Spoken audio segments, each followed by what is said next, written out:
جب تک آپ ایک اللہ کی عبادت کے قائل نہیں، اسلام کہتا ہے آپ کی کوئی نیکی قبول ہے ہی نہیں۔ تو ہم سے یہ ایگریمنٹ کروایا گیا، ایاک نعبد، اے اللہ ہم تیری ہی عبادت کرتے ہیں، و ایاک نستعین، اور صرف تجھی سے مدد طلب کرتے ہیں۔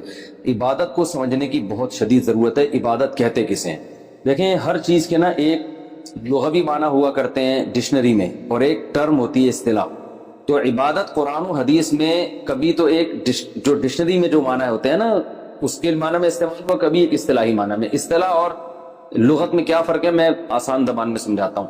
جیسے ہم کہتے ہیں کہ بھائی عربی میں لفظ ہے صلوات یا صلات۔ صلات عربی میں اصل میں دعا کو کہتے ہیں، صلات۔ جیسے بلکہ اور آسان، پرے عربی میں انگلش میں کسے کہتے ہیں؟ دعا کو، لیکن پرے نماز کو بھی کہتے ہیں نا، ہی از گوئنگ ٹو پرفارم پرے کہتے ہیں نا۔ تو اب پرے کا لفظ اصل میں تھا انگلش میں دعا کے لیے، لیکن نماز میں بھی چونکہ دعا وغیرہ مانگی جاتی ہے تو نماز پہ بھی پرے کا اطلاق ہوتا ہے۔ تو اب پرے کا جو لفظ ہے ہم یہ کہیں گے کہ یہ ڈکشنری میں اس کے معنی نماز نہیں ہے، اس کے اصل معنی ہے دعا، لیکن یہ ایک ٹرم ہے جو ایک مخصوص عبادت ہے، اس کو بھی پرے کہا جاتا ہے۔ مخصوص عبادت ہے نا جو نماز کی شکل میں ہوتی ہے، اس کو بھی ہم کیا کہتے ہیں؟ پرے کہتے ہیں۔ عربی میں صلات، صلات کا عربی میں دو معنی آتے ہیں، میں صرف ایک ہی معنی اس وقت بتاؤں گا جو لغوی معنی ہے دعا۔ جیسے ہم کہتے ہیں نا صلو علی الحبیب، کیا مطلب؟ نبی کے لیے رحمت کی دعا کرو۔ صلاۃ والسلام جو ہے نا رحمت کی دعا کو کہا جاتا ہے۔ ان اللہ و ملائکتہ یصلون علی النبی، اللہ اور اس کے فرشتے نبی پر، اللہ تو رحمت بھیجتا ہے اور فرشتے نبی پر رحمت کی دعا کرتے ہیں۔ تو یصلو صلات کس کے معنی میں آتا ہے؟ اصل میں دعا کے معنی میں آتا ہے۔ تو لیکن صلات کیونکہ ہم جب مخصوص عبادت کرتے ہیں تو اس کو بھی صلات کہتے ہیں۔ حی علی الصلاۃ ہے نا، آؤ نماز کی طرف۔ اب حی علی الصلاۃ میں کوئی بندہ گیا دعا مانگ کے واپس آ جائے اور کہ مؤذن صاحب نے تو کہا تھا دعا کی طرف آؤ، تو میں تو دعا کر کے چلا گیا، تو ہم کہیں گے بھائی یہاں صلات سے مراد یہ لغوی معنی نہیں ہے، بلکہ صلات ایک ٹرم ہے، ایک مخصوص عبادت، قیام رکوع سجدے والی عبادت کو صلات کہا جاتا ہے۔ تو ہر چیز کے ایک لغوی مطلب ہوتا ہے اور ایک اصطلاحی مطلب ہوتا ہے۔ تو جو زبان میں ماہر نہیں ہوتے وہ لغوی اور اصطلاحی معنی کو گڑبڑ کر دیتے ہیں۔ قرآن میں کہیں یہ لفظ اصطلاحی معنی میں استعمال ہوگا، کہیں لغوی معنی میں۔ جیسے اسلام، اسلام کا جو لغوی مطلب ہے اپنے آپ کو سپرد کر دینا، لیکن اسلام ٹرم میں کسے کہتے ہیں؟ ایک مخصوص مذہب کو کہتے ہیں۔ ایک مخصوص مذہب کو کیا کہا جاتا ہے؟ اسلام۔ مسلم کا لغوی مطلب کیا ہے؟ مسلمن، سپرد کرنے والا، جو اپنے آپ کو کیا کر دے؟ سپرد کر دے۔ لیکن ایک ٹرم ہے اصطلاح میں، مسلم کسے کہتے ہیں؟ جو مسلم ہوتے ہیں۔ قرآن میں بھی یہ اسلام کا لفظ کہیں ایک ٹرم کے طور پہ استعمال ہوا، کہیں لغوی معنی میں، تو وہاں بھی لوگ گڑبڑ کر دیتے ہیں۔ جیسے قرآن میں ایک جگہ آتا ہے، سورہ حجرات کے ظہور میں آتا ہے قالت الاعراب آمنا قل لم تؤمنوا ولكن قولوا اسلمنا، کہ دیہاتی لوگ جو ہے نا وہ منافق تھے، وہ کہتے تھے کہ ہم ایمان لے آئے۔ قل لم تؤمنوا ولكن قولوا اسلمنا، اے نبی آپ ان سے کہہ دیں کہ تم ایمان نہیں لائے، تم یوں کہو کہ ہم اسلام لائے ہیں۔ تو اب یہاں اسلام بھی نہیں لائے تھے نا اصل میں، تو یہاں اسلام کا معنی لغوی ہے، اصطلاحی اسلام نہیں ہے۔ یعنی یوں کہہ دو کہ ہم نے اپنے آپ کو سپرد کر دیا ہے، یعنی وقتی ظاہری طور پر ہم نے اپنے آپ کو تسلیم کر دیا، آپ کی اطاعت کر رہے ہیں، ورنہ حقیقت میں اندر سے کچھ بھی نہیں ہے۔ تو ایک ہوتا ہے ظاہری طور پر اپنے آپ کو یعنی کسی کے حوالے کر دینا، بھائی جیسے کہو گے ہم ویسے کہیں گے، دل میں تو ایمان ہے ہی نہیں۔ تو یہ اصطلاح نہیں ہے، یہ لغوی معنی ہے۔ تو لیکن ویسے اسلام کا کیا ہے؟ قرآن میں آتا ہے وَمَن يَبْتَغِي غَيْرَ الْإِسْلَامِ دِينًا فَلَن يُقْبَلَ مِنْهُ، جو اسلام کے علاوہ کسی اور دین کو فالو کرے گا وہ ہرگز قبول نہیں ہوگا۔ ایک طرف اللہ کہہ رہے تم یہ کہو ہم اسلام لائے، تم ایمان تو لائے نہیں ہو، دوسری طرف اللہ کہہ رہے اسلام کے علاوہ کوئی دین قبول ہی نہیں ہے۔ تو پتہ چلا وہاں اسلام اور ایمان کا ایک مطلب ہے، یہاں اسلام اور ایمان کے الگ الگ مطلب ہیں۔ تو یہاں الگ الگ اس لیے کہ یہاں اسلام سے مراد، ایک آیت میں اسلام سے مراد ہے لغوی اسلام، صرف ظاہری طور پر اپنے آپ کو سپرد کر دینا، اور ایک جگہ اسلام کے ٹرم ہے جو ایک مذہب پہ جس کا اطلاق ہوتا ہے۔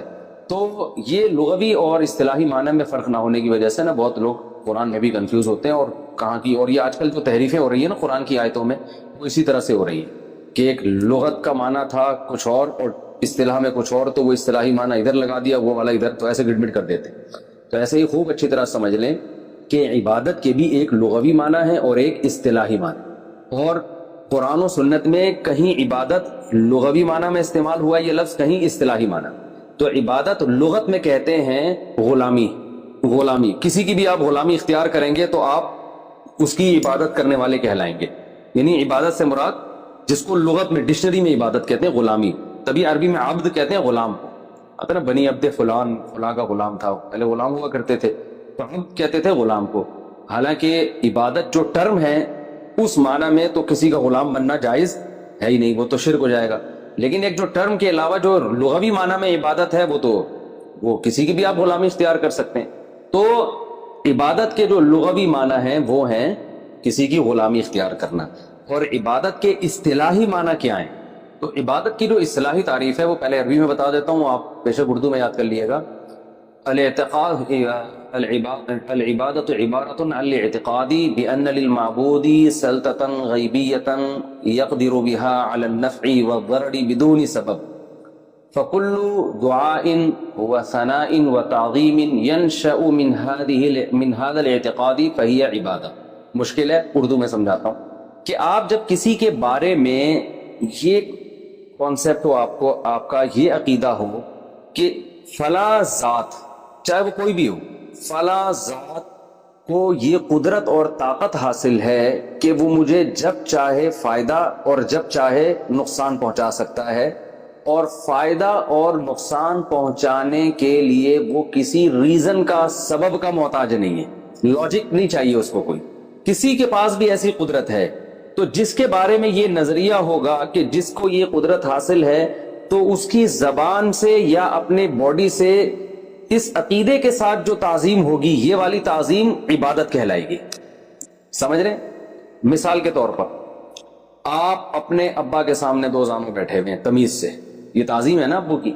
جیسے ہم نماز میں بیٹھتے ہیں نا ایسے احتیاط کی شکل میں، آپ اپنے والد محترم کے سامنے ایسے تمیز سے بیٹھے ہوئے ہیں، آپ جو کہ آج کل بیٹھنا لوگوں نے چھوڑ دیا، لیکن آپ اتفاق سے تمیز سے بیٹھے ہوئے ہیں.